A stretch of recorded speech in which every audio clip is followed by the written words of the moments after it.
Okay, so start करते हैं अपनी आज यूनिट नंबर 3 MEC 104 का। इसके अंदर हमारा जो चैप्टर नेम है न्यू क्लासिकल ग्रोथ मॉडल।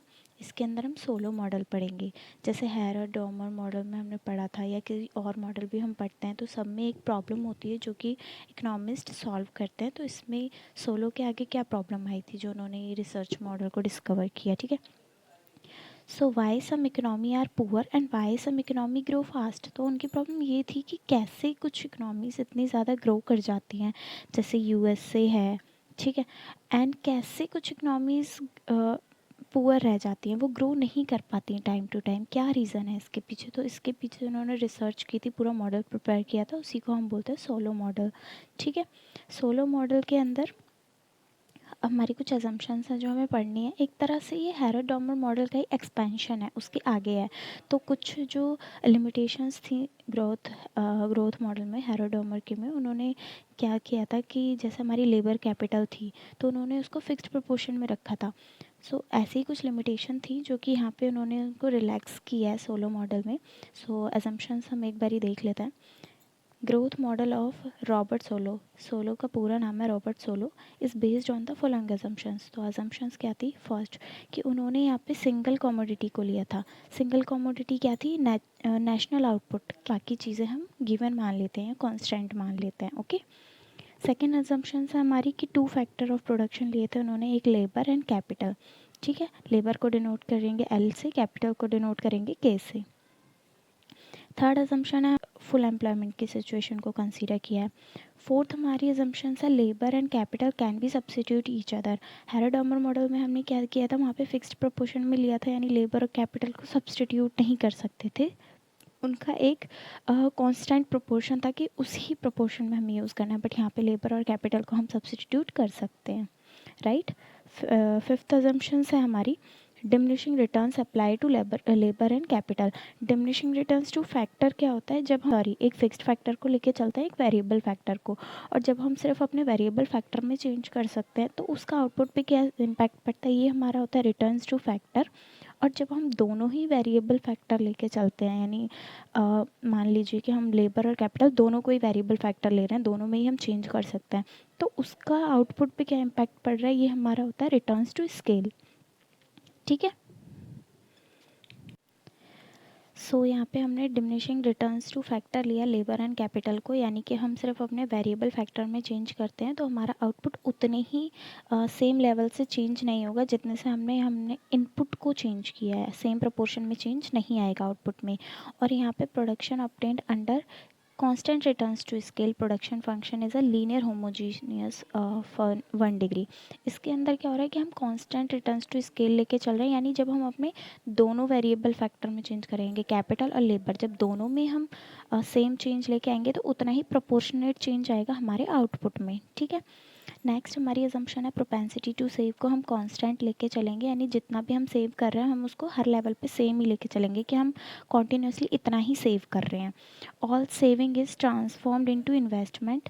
जितना भी सेविंग है वो सारा साथ के साथ इन्वेस्टमेंट हो जाएगा, यानी यहाँ पे भी हम सेम एस इजिकल्स टू आई, यानी सेविंग इजिकल्स टू इन्वेस्टमेंट वाली सिचुएशन को लिख के चल रहा है। मतलब कि कोई हमारा यहाँ पे टाइम लैग नहीं है, कोई होर्डिंग नहीं है, कोई गैप नहीं है, सेविंग साथ के साथ हमारी इन्वेस्टमेंट में कन्वर्ट हो जा रही है। नेक्स्ट असम्पशन है production refer to net production. यहाँ पे जो हमने प्रोडक्शन का यूज़ किया ये नेट प्रोडक्शन है, क्योंकि हैरर डॉमर मॉडल में हमने डेप्रिसिएशन को कंसीडर नहीं किया था, लेकिन यहाँ पे हम डेप्रिसिएशन को कंसीडर कर रहे हैं, तो यहाँ पे इसका मतलब है कि हम नेट प्रोडक्शन लेके चल रहे हैं। जब हमारा प्रोडक्शन यानी आउटपुट जिसमें हम डेप्रिसिएशन को कंसीडर नहीं करते उसको बोलते हैं ग्रॉस प्रोडक्शन, लेकिन जब हम उस आउटपुट में से कॉस्ट को हटा देते हैं या डेप्रिसिएशन को हटा देते हैं तो वो हमारा हो जाता है नेट प्रोडक्शन। अगली अजम्पशन है हमारी कि हम यहाँ पे प्राइस और वेजेस को फ्लेक्सिबल लेके चल रहे हैं, यानी कि हम अपने प्राइस को और वेज को चेंज कर सकते हैं अकॉर्डिंग टू सिचुएशन। इकोनॉमी जो है हमारी परफेक्ट कंपटीशन की है। परफेक्ट कंपटीशन आपको पता है जिसमें सारे होमोजीनियस गुड्स प्रोवाइड होते हैं मार्केट में। लास्ट अजम्पशन है हमारी no change in technology. Technology में कोई चेंज नहीं हो रहा है, उसको हम कांस्टेंट मान के चल रहे हैं, यानी गिवन है। ओके, तो अब हम कैपिटल एक्यूमुलेशन देखेंगे कि कैसे कैपिटल में चेंज आता है या कितनी कैपिटल हमें चाहिए, कैसे डिटरमाइन होता है यहाँ पे। So how supply and demand for goods determine the capital formation, कैसे सप्लाई और डिमांड अपना वर्क करते हैं जिससे कैपिटल फॉर्मेशन होता है गुड्स के लिए, ठीक है। गुड्स के लिए हम यहाँ पे डिमांड और सप्लाई साइड को कंसिडर करेंगे। How much output is produce, कितना आउटपुट जो है हमारा प्रोड्यूस हो रहा है, and how much allocated among alternative uses, हमारे पास लिमिटेड रिसोर्सेज होते हैं, हर चीज़ के अल्टरनेट यूजेस होते हैं, तो कैसे हम अपने उस आउटपुट को कैसे एलोकेट करेंगे, कैसे डिस्ट्रीब्यूट करेंगे, ठीक है।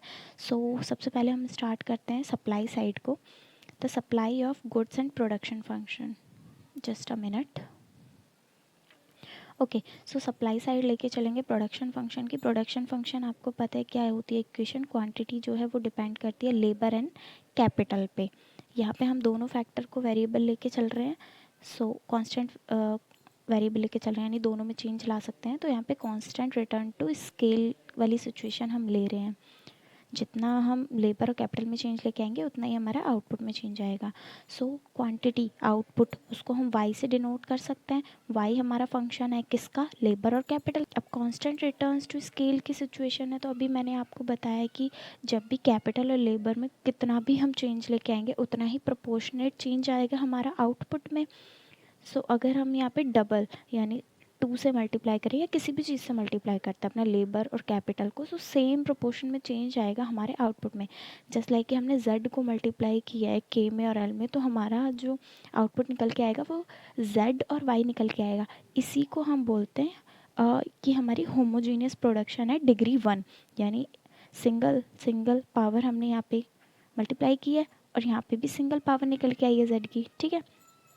अब हम इसको इम्प्लीमेंट कैसे करेंगे, तो हमने क्या किया है अपनी इक्वेशन में, यानी लेट कर लिया हमने z को 1/l, या सीधे सीधे आप बोलो कि हमने अपनी इक्वेशन को लेबर से डिवाइड कर दिया है। सो y के नीचे लेबर आ गया, कैपिटल के नीचे लेबर आ गया, लेबर के नीचे लेबर आ गया, फंक्शन के नीचे नहीं आएगा क्योंकि ये f तो बेटा हम डिनोट कर रहे हैं फंक्शन को। सो इसको हम मतलब एज अ वेरिएबल लेके नहीं चलेंगे। तो जब हमने इस पूरी इक्वेशन को लेबर से डिवाइड कर दिया तो हमारे यहाँ पे क्या आ गया, output labour ratio. Output labour ratio यानी वाई अपॉन में एल, फंक्शन किसका है, कैपिटल लेबर रेशो यानी के अपॉन में एल, और यहाँ से एल हमारा डिवाइड हो गया तो ये आ गया हमारा 1, ठीक है। तो अब यहाँ तो कोई हमारे पास वेरिएबल बचा ही नहीं, अब तो सिंगल वेरिएबल बचा के, क्योंकि हम क्या कर रहे हैं वाई अपॉन एल को हमने स्मॉल वाई से डिनोट कर दिया और के अपॉन एल को हमने स्मॉल के से डिनोट कर दिया है। ये हमारा है आउटपुट लेबर रेशो, ये हमारा कैपिटल लेबर रेशो। सो क्या हो गया कि ये हमारा आउटपुट आ रहा है पर वर्कर। ओके, जो हमने डिवाइड किया तो ये हमारा आ गया आउटपुट पर वर्कर, यानी आउटपुट लेबर रेशो का क्या मतलब होता है कि एक वर्कर पे या एक लेबर पे हमारा कितना आउटपुट है। ऐसे ही जब हम कैपिटल लेबर रेशो लेते हैं तो इसका मतलब होता है कैपिटल पर वर्कर की एक वर्कर पे कितनी कैपिटल लग रही है। सो जब हम इसको कंसीडर करेंगे यानी इस पूरे को स्मॉल वाई ले लेंगे और इसको स्मॉल के ले लेंगे तो ये हमारी क्या बन जाएगी इक्वेशन, वाई है फंक्शन किसका, स्मॉल के का, यहाँ तो वेरिएबल है ही नहीं तो इसको हम कंसीडर नहीं करेंगे।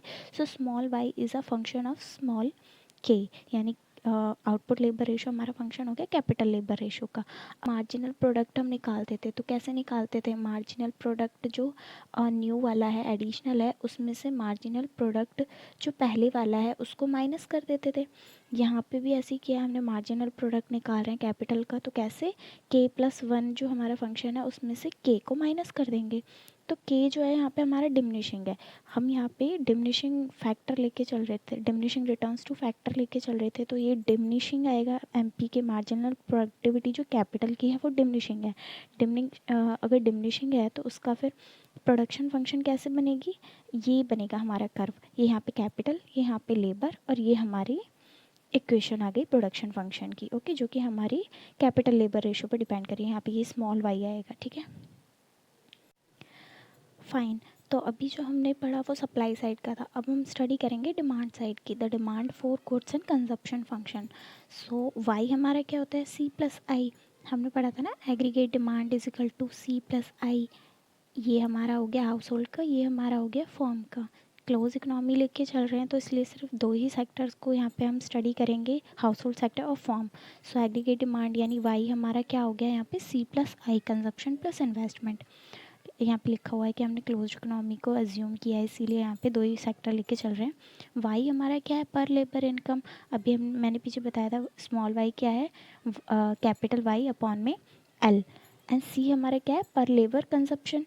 सो आई क्या हो गया यहाँ पे हमारा, पर लेबर इन्वेस्टमेंट। अब जो वाई होता है, वाई आपको पता होगा y equals to C plus S भी होता है। अगर हम उसको हाउस होल्ड के मतलब हाउस होल्ड के उसमें कंसीडर करें तो y equal to C plus S, यानी या तो हम कंज्यूम करेंगे या हम सेव करेंगे। कितना सेव करेंगे ये हमारा डिपेंड करता है इनकम पे, ठीक है। कंजम्पशन तो बेटा हमारी ऑटोनॉमस भी हो सकता है कि हमें नेसेसरी गुड की कंजम्पशन करनी हो, तो उसका तो इनकम से कोई लेना देना नहीं है। लेकिन सेविंग हमारी टोटल किस पे डिपेंड करती है, इनकम पे। तो यहाँ पे हम इसको वाई भी साथ के साथ कंसीडर करेंगे, यानी जो हमारी सेविंग इनकम पे डिपेंड कर रही है। सो यहाँ से जब हम इसको सॉल्व करेंगे तो सी इजिकल्स टू क्या आएगा, वाई माइनस एस वाई। ये एस वाई यहाँ पे आ जाएगा माइनस में। सो यहाँ पे हमारा सी निकल के आया 1 माइनस एस, ये वाई यहाँ से कॉमन ले लेंगे वाई, तो अंदर आ जाएगा 1 माइनस एस। सो ये यहाँ से हमारी सी की वैल्यू निकल के आ गई। अब ये जो सी की वैल्यू आई है, सी इजिकल्स टू 1 माइनस एस, ये पूरा ब्रैकेट में, और यहाँ पे वाई, ये हम कहाँ पुट करेंगे, ये जो हमारी इक्वेशन थी डिमांड वाली, Y equals to C plus I, तो सी की जगह हम ये वाली इक्वेशन पुट कर देंगे। अब हमारी ये न्यू इक्वेशन आ गई है, ठीक है। अब जो हमारी न्यू इक्वेशन आई है, अब इसको हम सिंप्लीफाई कर देंगे। वाई एज इट इज़ रहेगा, वाई को 1 से मल्टीप्लाई करेंगे 1, एस को वाई से मल्टीप्लाई करेंगे माइनस एस। आप चाहो तो सीधा सीधा ये जो सी की वैल्यू थी सीधा इसको यहाँ पे पुट कर दो, ब्रैकेट में लो, फिर यहाँ पे ब्रैकेट खोलो, फिर वापस उसको सॉल्व करो, इतना करने की ज़रूरत नहीं है, सीधा सीधा इसको भी ले सकते हो। यहाँ पे प्लस आई यानी इन्वेस्टमेंट ऐसे का ऐसा ही रहेगा। यहाँ पे कैपिटल आई इसलिए नहीं लिया है क्योंकि ये सिंपल इन्वेस्टमेंट नहीं है, ये पर लेबर इन्वेस्टमेंट है, यानी इन्वेस्टमेंट अपॉन में लेबर। तो जिस जिस चीज़ को भी हमने पूरे मॉडल में लेबर से डिवाइड कर दिया है उसको हमने स्मॉल कर दिया है, जैसे कैपिटल सी को स्मॉल सी, कैपिटल आई को स्मॉल आई, कैपिटल वाई को स्मॉल वाई, ठीक है। अब ओके, सो ये जो हमारा y है, जब हमने इसको सिंप्लीफाई किया तो y equals to y minus S y plus में आई आया। ये y जब आप यहाँ पे लेके आओगे, इस इक्वेशन क्या है, y equal to y minus S y plus में आई, तो ये वाला y जब आप यहाँ पे लेके आओगे तो ये तो ज़ीरो हो जाएगा। यहाँ पे बचा आपका एस वाई प्लस में आई। अब ये वाली इक्वेशन आप यहाँ पे लेके आओगे तो ये आपका एस वाई इजिकल्स टू आई हो गया। तो यहाँ से क्या निकल के आया कि जो हमारी सेविंग है वही हमारी इन्वेस्टमेंट है। तो ये डिमांड साइड से हमारी इक्वेशन सॉल्व हो गई। तो एस वाई इजिकल्स टू आई ये हमारी होगी डिमांड साइड, और सप्लाई साइड में हमने क्या निकाला था कि आउटपुट लेबर रेशो है जो है वो हमारा फंक्शन है किसका, कैपिटल लेबर रेशो का। तो दोनों, ये होगी डिमांड साइड, ये होगी सप्लाई साइड। ओके फाइन, सो हमारी डिमांड साइड भी हमने सॉल्व कर दिया, सप्लाई साइड भी हमने सॉल्व कर दिया। अब इक्विलिब्रियम देखते हैं। इक्विलिब्रियम मतलब कि कैसे हम अपनी डिमांड और सप्लाई साइड को अपने मॉडल में इम्प्लीकेट कैसे करेंगे, कैसे इसका एप्लीकेशन होगा। सो ग्रोथ देख रहे हैं कैपिटल स्टॉक में, हमने कैपिटल एक्यूमुलेशन ही तो करना है। तो कैपिटल स्टॉक में जो ग्रोथ होगी वो हमारी इन्फ्लुएंस होती है दो चीज़ों से, पहला इन्वेस्टमेंट, दूसरा डेप्रिसिएशन। अगर मान लो कि हमारे पास कोई भी कैपिटल है, हमें उसमें चेंज देखना है कि हमारी कैपिटल में कितना चेंज आ रहा है। तो कैपिटल का चेंज मैंने आपको हेरोडामर मॉडल में भी बताया था, अभी भी बता रही हूँ। कैपिटल में जो भी चेंज होता है वो हमारी क्या होती है, इन्वेस्टमेंट। जैसे मान लो कि मैंने अपनी मेरा कोई बिज़नेस है, मैंने उसमें अपनी 1000 रुपीज़ की इन्वेस्टमेंट कर दी, यानी कि मेरी उतनी कैपिटल में मैंने एडिशन कर दिया, यानी कि जितना भी कैपिटल में चेंज हुआ वही तो मेरी इन्वेस्टमेंट है। लेकिन इस मॉडल में हम डेप्रिसिएशन भी लेके चल रहे हैं, तो जो सिर्फ हम ऐड कर रहे हैं उसको नहीं लेंगे, जो हमारा माइनस हो रहा है उसको भी लेंगे। तो इन्वेस्टमेंट यानी जितना कैपिटल हम एडिशन कर रहे हैं वो, प्लस में जितना डेप्रिसिएशन है, जितना माइनस में जा रहा है वो, दोनों चीज़ हमारी कैपिटल को यहाँ पे इन्फ्लुएंस करेंगी। सो यहाँ पे जब हमने डिमांड साइड सॉल्व की थी तो हमारे इन्वेस्टमेंट क्या आया था, इन्वेस्टमेंट इजिकल्स टू सेविंग, यही तो हमारे निकल के आया था। अब जो वाई था हमारा, वाई हमारा क्या था, फंक्शन ऑफ के। प्रोडक्शन फंक्शन में सॉल्व किया था सप्लाई साइड को, तो उसमें क्या आया था, फंक्शन ऑफ के। तो दोनों को हम कंबाइन करके लिखेंगे, आई एज इट इज़ रहेगा, सप्लाई सप्लाई, एंड वाई की जगह हमने लिख दिया प्रोडक्शन फंक्शन वाला यानी ये फंक्शन है किसका, कैपिटल का, ठीक है। अब जो ये एक चीज़ देखो, जो सेविंग होती है वो हमेशा 1 से छोटी होती है, 0 से बड़ी होती है। यानी आप जो भी सेव कर रहे हो, पूरी इनकम से ज़्यादा तो सेव नहीं कर सकते। मान लीजिए कि आपकी 100 रुपये की इनकम है, तो आप कितना, 100 रुपये से ज़्यादा तो सेव नहीं कर सकते। ऐसा तो नहीं सारा सेव करोगे और उधार लेके फिर खाना खाओगे, नहीं। हम जो है 100 से कम ही सेव करेंगे, तो सेविंग हमारी 1 से कम होगी, 0 से ज़्यादा होगी, ठीक है। ऐसा भी नहीं है कि हम सारा का सारा कंज्यूम कर लेते, कुछ ना कुछ तो सेविंग करते ही हैं। अब इसको डायग्राम में कैसे पुट करेंगे, यहाँ पे आ रहा है हमारा इन्वेस्टमेंट और इनकम, यहाँ पे आ रही है हमारे कैपिटल लेबर रेशो, ठीक है। सो प्रोडक्शन फंक्शन ये हमने लास्ट पीछे जो सप्लाई फंक्शन किया, सप्लाई साइड करी थी, उसमें भी बनाया था प्रोडक्शन फंक्शन, तो वही रहेगा। अब प्रोडक्शन फंक्शन के अंदर हमारा होता है सी प्लस आई, तो जो हमारा आई है वो जाहिर सी बात है कि वाई से तो कम ही होगा, आउटपुट से तो कम ही होगा इन्वेस्टमेंट, क्योंकि हम कुछ कंजप्शन भी करेंगे। तो ये हो गया हमारी इन्वेस्टमेंट। इन्वेस्टमेंट क्या है, सेविंग के इक्वल है, और वाई क्या है, कैपिटल लेबर का फंक्शन है। सो ये जो यहाँ पे टच करेगा इस वाली लाइन को, इतना हमारा इन्वेस्टमेंट हो गया। इसके ऊपर वाला जो पॉइंट है वो पूरी हो गया हमारा कंजम्पशन, यानी जब हमारा इन्वेस्टमेंट वाले पॉइंट पे कोई भी पॉइंट लाइन टच करती है तो ये हमारी पूरी होगी इन्वेस्टमेंट, और जब हमारा ये प्रोडक्शन फंक्शन को करती है टच तो ये हो गया हमारा कंजम्पशन, ठीक है। अब जो हमने देखा वो था हमारा इन्वेस्टमेंट कैसे हम उसको मतलब पुट करते हैं डायग्राम में। अब हम करेंगे कि हमारा डेप्रिसिएशन कैसे दिखता है। डेप्रिसिएशन का जो रेट है हमने उसको लेट कर लिया यहाँ पे सिग्मा, ये जो साइन है ये हमारा सिग्मा का है, यानी डेप्रिसिएशन का जो रेट है हम उसको सिग्मा लेट कर रहे हैं, कुछ भी हो सकता है, मान लो 10% हो गया, मान लो 15% हो गया।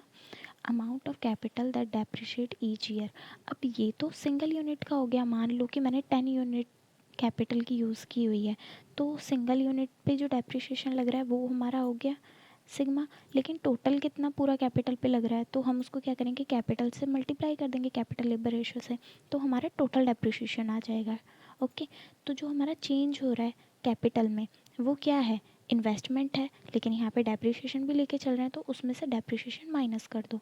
नॉर्मल जो हमारा चेंज आता है कैपिटल में वो इन्वेस्टमेंट के इक्वल होता है, बट डेप्रिसिएशन भी लेके चल रहे हैं तो वो यहाँ पे ज़रूर माइनस करेंगे, क्योंकि जो चीज़ आप ऐड कर रहे हो तो जाहिर सी बात है कि आप उसमें से कॉस्ट भी तो माइनस करोगे ना।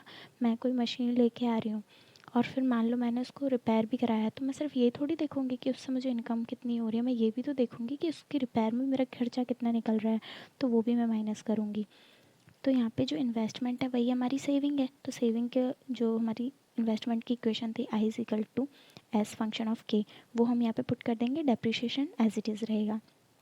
अब डेप्रिसिएशन की जो हम लाइन जो डायग्राम पुट कर रहे हैं वो स्ट्रेट लाइन होगी कांस्टेंट, यहाँ पे सेम आई एंड वाई, यहाँ पे कैपिटल लेबर रेशो, और ये हमारा हो गया डेप्रिसिएशन। सो ये हमारा इक्विलिब्रियम पे कब होता है, जब होता है जब हमारा चेंज इन कैपिटल जो है वो ज़ीरो हो, मतलब कि जितना हम इन्वेस्टमेंट कर रहे हैं वो हमारा डेप्रिसिएशन के इक्वल हो, तो हमारा होता है इक्विलिब्रियम चेंज इन कैपिटल या इक्विलिब्रियम कैपिटल लेबर रेशो। सो जब हमारा इन्वेस्टमेंट डेप्रिसिएशन के इक्वल होता है इसको हम स्टडी स्टेट बोलते हैं, यानी इक्विलिब्रियम की स्टेट। अब देखो अगर हमारा डेप्रिसिएशन ज़्यादा आ रहा है इन्वेस्टमेंट से तो ये तो हमारी लॉस की सिचुएशन हो गई। अब ऐसा थोड़ी कि मैं सिर्फ इतना ही इन्वेस्टमेंट कर रही हूँ कि उससे मेरा डेप्रिसिएशन यानी मेरी कॉस्ट भी रिकवर नहीं हो रही, तो ये तो लॉस की सिचुएशन हो गई। अब आप बोलोगे कि नहीं इन्वेस्टमेंट तो ज़्यादा हो सकती है ना डेप्रिसिएशन से, तो इन्वेस्टमेंट भी ज़्यादा नहीं हो सकती डेप्रिसिएशन से, क्योंकि ऐसा थोड़ी है आप इन्वेस्टमेंट बढ़ाते रहोगे बढ़ाते रहोगे बढ़ाते रहोगे डेप्रिसिएशन से ज़्यादा करने के चक्कर में, क्योंकि इन्वेस्टमेंट जो है हमारा इक्वल्स टू सेविंग है। तो ऐसा नहीं है कि हम आँख बंद करके सेविंग बढ़ाते जाएंगे अपनी ग्रोथ के लिए, क्योंकि हमें कुछ कंज्यूम भी तो करना है। तो इसीलिए हमारी इक्विलिब्रियम की सिचुएशन क्या होगी, जब हमारा इन्वेस्टमेंट डेप्रिसिएशन के इक्वल होगा, यानी चेंज इन कैपिटल क्या आ जाएगा, हमारा ज़ीरो आ जाएगा। अभी यहाँ पे हमने ऊपर वाले डायग्राम में इन्वेस्टमेंट को दिखा दिया, नीचे वाले डायग्राम में डेप्रिसिएशन को दिखा दिया। अब दोनों को सेम डायग्राम में कैसे दिखाएंगे वो एक बार देख लो। फाइन, तो अब हम क्या करेंगे, डेप्रिसिएशन और इन्वेस्टमेंट दोनों को सिंगल डायग्राम में दिखाएंगे। सो ये हमारे जो ऊपर वाली लाइन है ये हमारी हो गई वाई, यानी ये प्रोडक्शन फंक्शन की लाइन है, ये हमारी है आउटपुट लेबर रेशियो जो कि फंक्शन पे डिपेंड करता है, और नीचे वाली क्या है हमारी इन्वेस्टमेंट लेबर रेशियो जो कि क्या है हमारा saving is function of capital. ठीक है, अब यहाँ पे ये वाली जो लाइन है ये नीचे से जा रही है इन्वेस्टमेंट की, ठीक है, ये अभी थोड़ी देर पहले हमने देखी थी ना, ये कांस्टेंट जाएगी सिग्मा और के, ये हमारी डेप्रिसिएशन की लाइन हो गई। अब हमारा इक्विलिब्रियम कहाँ पे होता है, जहाँ पे चेंज इन कैपिटल ज़ीरो हो, यानी कि जो हमारा इन्वेस्टमेंट है वो डेप्रिसिएशन के इक्वल हो। ये वाली लाइन डेप्रिसिएशन वाली इन्वेस्टमेंट को कहाँ से कट कर रही है, इस वाले पॉइंट पे, ये हमारा हो गया इक्विलिब्रियम के। अब इससे नीचे क्या होगा, इससे नीचे हमारा जो है डेप्रिसिएशन कम है और इन्वेस्टमेंट ज़्यादा है। इन्वेस्टमेंट ज़्यादा है यानी चेंज इन कैपिटल क्या हो रहा है, ज़ीरो से ज़्यादा हो रहा है। ठीक है, यानी चेंज इन कैपिटल यहाँ पे ज़ीरो से ज़्यादा है, ये वाली सिचुएशन में चेंज इन कैपिटल ज़ीरो से ज़्यादा है।